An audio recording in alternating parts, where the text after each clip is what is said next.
what could you do to improve yourself?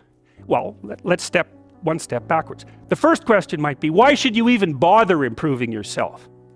And I think the answer to that is something like, so you don't suffer any more stupidly than you have to.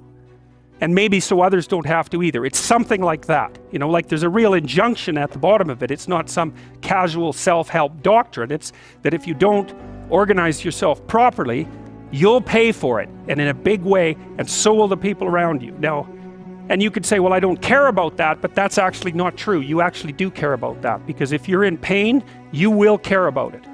And so you do care about it, even if it's just that negative way, you know. It's very rare that you can find someone who's in excruciating pain who would ever say, well, it would be no better if I was out of this.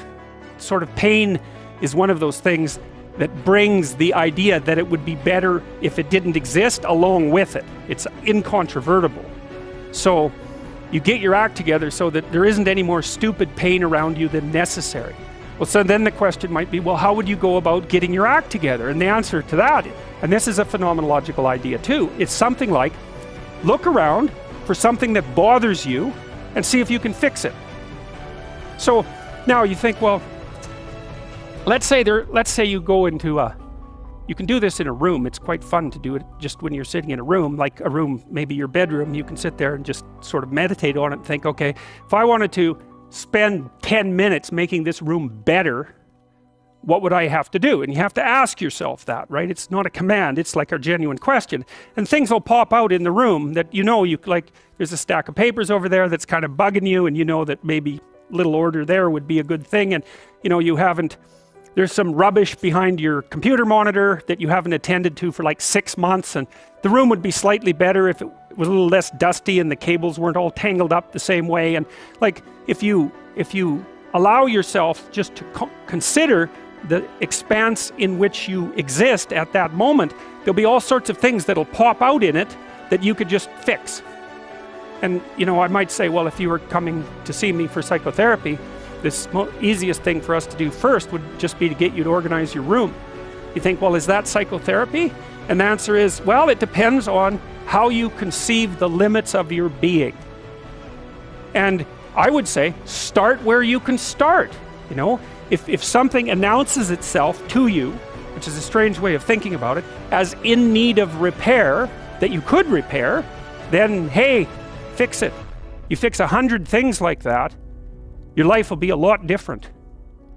Now, I often tell people too, fix the things you repeat every day, because people tend to think of those as trivial, right? You get up, you brush your teeth, you have your breakfast, you know, you have your routines that you go through every day. Well, those probably constitute 50% of your life. And people think, well, they're mundane, I don't need to pay attention to them. It's like, no, that's exactly wrong. The things you do every day, those are the most important things you do. Hands down. All you have to do is do the arithmetic. You figure it out right away. So 100 adjustments to your broader domain of being, and there's a lot less rubbish around, and a lot fewer traps for you to step into.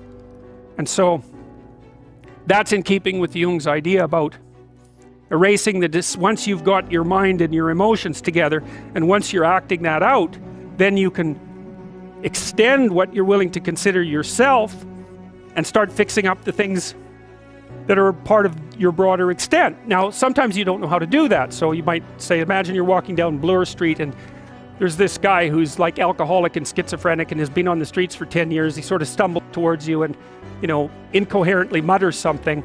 That's a problem. And it would be good if you could fix it, but you haven't got a clue about how to fix that. You just walk around that and go find something that you could fix, because if you muck about in that, not only is it unlikely that you'll help that person, it's very likely that you'll get hurt yourself. So, you know, just because while you're experiencing things announce themselves as in need of repair, doesn't mean that it's you right then and there that should repair them. You have to have some humility. You know, you don't walk up to a helicopter that isn't working and just start tinkering away with it. You have to stay within your domain of competence. But most of the time, if people look at their lives, you know, it's a very interesting thing to do. I like the idea of the room, because you can do that at the drop of a hat. You know, you go back to where you live and sit down and think, okay, I'm going to make this place better for half an hour. What should I do? And you have to ask. And things will just pop up like mad. And it's partly because your mind is a very strange thing. As soon as you give it a name, a genuine aim, it'll reconfigure the world in keeping with that aim. That's actually how you see to begin with. And so if you set it a task, especially, you have to be genuine about it, which is why you have to bring your thoughts and emotions together, and then you have to get them in your body so you're acting consistently. You have to be genuine about the aim, but once you aim, the world will reconfigure itself around that aim, which is very strange. And it's technically true.